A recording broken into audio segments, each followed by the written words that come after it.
فرحت، بشاشت، خوشی اور مسرت یہ فطری جذبہ ہے، اور اللہ کے فضل اور اس کی رحمت کے ملنے پر یہ ایک صالح مومن کا مقصوم ہے، بلکہ گناہگار کا بھی مقصوم ہے۔ کون شخص ہوگا جس کو حضور کے آنے کی خوشی نہ ہو؟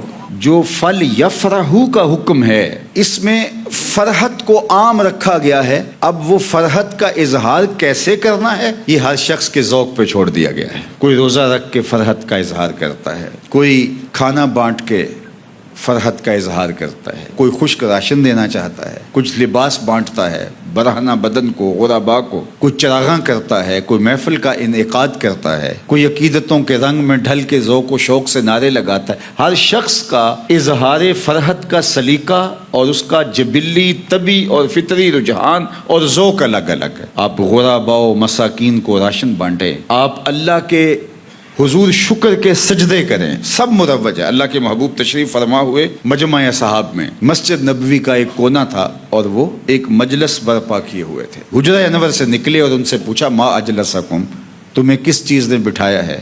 تو انہوں نے کہا جلسنا نذکر اللہ و نحمدہ علی ما ہدانا لدینہ و مننا علینا بک۔ حضور ہم اس لیے بیٹھے ہیں کہ اللہ کی حمد بول رہے ہیں، اس کا شکرانہ ادا کر رہے ہیں، اس کا ذکر کر رہے ہیں، اس بات پر کہ اس نے ہمیں ہدایت دین دی اور آپ سے ہمیں نوازا۔ آپ جو مل گئے مصطفیٰ، اور کیا چاہیے؟ فضل رب العلا، اور کیا چاہیے؟ منع علینا ربنا اذ بعث فینا محمدا۔ حضرت حسان بن ثابت فرماتے ہیں ہم رب کا شکریہ ادا کرتے ہیں کہ انہیں محمد عربی عطا فرما دیے۔ لقد من اللہ علی المؤمنین اذ بعث فیہم رسولا۔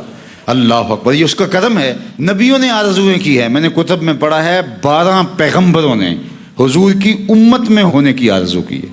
اللہم اجعلنی من امت احمد، 12 پیغمبروں نے آرزویں کی ہیں۔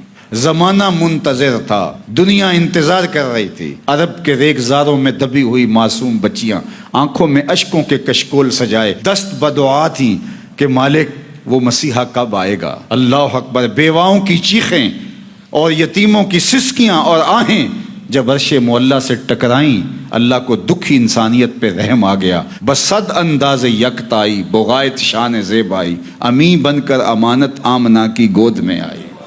محمد عربی تشریف لے آئے تو ہم نے تو کوئی انتظار کی گھات میں بیٹھ کے مدتیں نہیں کاٹی، وقت نہیں گزارا۔ اللہ نے کرم کیا کہ ہمیں حضور کی امت میں ہونے کا اعزاز نصیب کر لیا گیا۔ اس پر شکرانہ بنتا ہے، اور صحابہ اس شکرانے کی مجلس کو برپا کیے ہوئے تھے۔ اور ظاہر ہے جب ایک کونے میں مجلس برپا ہوگی تو اس کے لیے نہ اشتہار کی ضرورت ہوگی، نہ اعلان کی ضرورت ہوگی، نہ شیرینی کی ضرورت ہوگی، نہ چاندنیاں بچھائی جائیں گی۔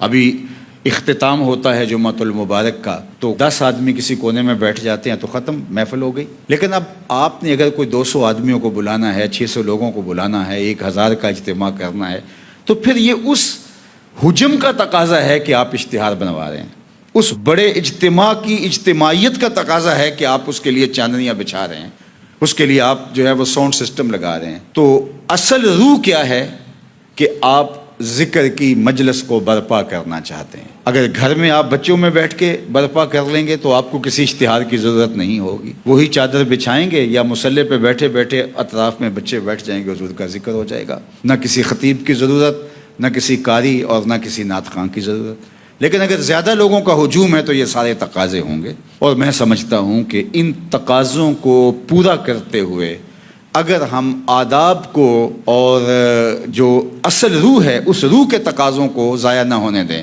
تو پھر خام خواہ انگلی بھی نہیں اٹھتی۔ جب یہ مشن کی بجائے معاش بن جائے، یہ کاروبار بن جائے، تو پھر اس کے بعد اس پہ انگلی اٹھتی ہے۔ میرا نہیں خیال کہ جس کے سینے میں ایمان کی رمق موجود ہے اس کو حضور کے ذکر پہ کوئی اعتراض ہو، اور جس کو حضور کے ذکر پہ اعتراض ہے اس کے سینے میں دھڑکنے والا دل کسی مومن کا دل ہی نہیں ہے۔ اعتراض کس پہ ہوتا ہے؟